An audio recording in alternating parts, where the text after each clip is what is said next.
మీరు 2020 తర్వాత ఏసీ తీసుకుని ఉంటే రిమోట్ తీసుకుని ఏసీ ఆన్ చేయండి.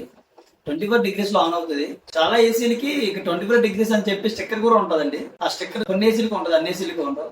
ఆ ఏసీలు చూడండి, ఆన్ చేస్తే మనం టెంపరేచర్ పెంచిన కొద్దీ 25%, 26%, 27% పెంచుతాం కదండి. ఆ పెంచిన కొద్దీ 6% కరెంట్ బిల్ సేవ్ అవుతుందండి. అది నేను చెప్పట్లేదు, బిఈఓలు చెప్పారు. చాలా రిమోట్ లో డైకిన్ ఏసీ తీసుకుంటే పవర్ చిల్ అని, ఎల్జీ ఏసీ రిమోట్ తీసుకుంటే విరాట్ అని, కొన్ని ఏసీలో టర్బో అని ఉంటది. అవి ఎక్కువ యూజ్ చేయకండి.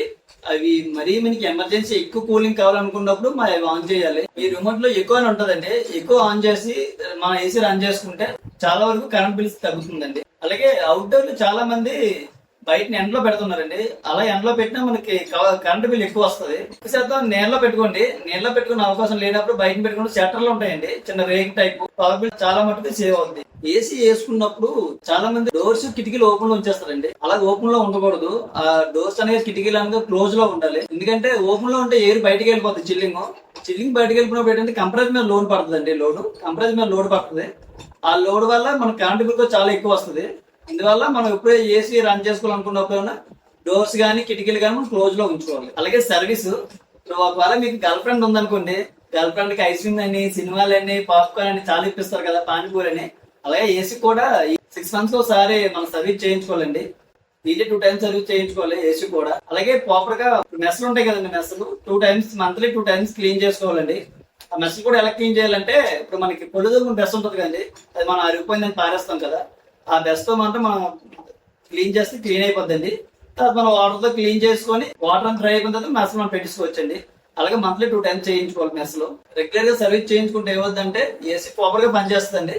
అలాగే కరెంట్ బిల్ కూడా చాలా తక్కువగా వస్తుంది. ఇప్పుడు ఏసీకి అనేది కోపం వస్తే కంప్రెసర్ పేలిపోద్దండి. అది ఎందుకు పేలిపోతుందో చూడని చెప్తానండి. పవర్ కన్జంప్షన్ ఎక్కువ అప్ అయినా డౌన్ అయినా అది లోడ్ పడదండి కంప్రెసర్ మీద. అలా టైంలో ఏసీ పేలిపోయే అవకాశం కూడా ఉంటది. మీరు ఏసీ కంప్రెసర్ కానీ ఎక్కువ పెద్దలు పెడితే అది పేలిపోయే అవకాశం కూడా ఉంటదండి. మెల్లగా సంవత్సరానికి ఏసీ పేలిపోయి చనిపోయిన చాలా మంది ఉన్నారండి. అది ఎందువల్ల అవుతుందంటే పవర్ కన్జంప్షన్ ఎక్కువ అయినప్పుడు, షార్ట్ సర్క్యూట్ అయినప్పుడు, అలాంటి టైంలో ఏసీ పేలిపోయే అవకాశం ఉంటదండి. దానికి మనం ఏం చేయాలంటే స్టెబిలైజర్ పెట్టుకోవాలండి. స్టెబిలైజర్ పెట్టుకుంటే పవర్ కన్జంప్షన్ ఏమైనా స్టెబిలైజ్ చూసుకుంటదండి, ఏసీ దాకా రానవ్వదు. అలాగే ఒక విషయం ఏంటంటే, ఇప్పుడు రూమ్ టెంపరేచర్, రూమ్ కూలింగ్ అయిపోయిన తర్వాత ఏసీ ఆఫ్ చేస్తారండి. ఆఫ్ చేసి మళ్ళీ కనిచెప్పుండి మళ్ళీ ఆన్ చేస్తారు. అలాగే ఆన్ ఆఫ్ చేస్తారు.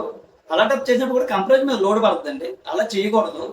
ఇప్పుడు మీకు 26 లో రూమ్ అంతా చిల్లింగ్ అయిపోయింది అనుకోండి, మీకు ప్రస్తుతానికి చిల్లింగ్ సరిపోద్ది అనుకుంటే దాని టెంపరేచర్ పెంచాలండి. 28, 29, 30 ఈ రేంజ్ లో పెట్టుకుంటే మీకు చిల్లింగ్ తగ్గిపోతుంది ఆటోమేటిక్ ఏసీ నుంచి. కంప్రెసర్ మీద లోడ్ కూడా పడదు. పవర్ బిల్ కూడా చాలా సేవ్ అవుద్ది. రూమ్ అంతా చిల్లింగ్ ఉంటుంది కండి, ఆ చిల్లింగ్ ఫ్రీక్వెన్సీ సరిపోద్ది. మనం ఆన్ ఆఫ్ చేసిన వాళ్ళు ఏమవుతుందంటే కంప్రెసర్ మీద లోడ్ పడుతుంది, కరెంట్ బిల్ కూడా చాలా ఎక్కువ వస్తుంది. కంచమేంటి ఎంత ఉంది? అలాగే ఎక్కువ విషయం ఏంటంటే, ఇప్పుడు రూమ్ పెద్దది కానీ మీరు 1 ton వేసి తీసుకుంటారు. అది ఏం చేస్తుంది అంటే చిల్లింగ్ సరిపోదు రూమ్ అంతా. ఎందుకంటే ఏరియా పెద్దది. ఈ టన్ చూస్తే చిన్న 1 ton అనేది ఎక్కువ చిల్లింగ్ రాదండి, చిన్నది.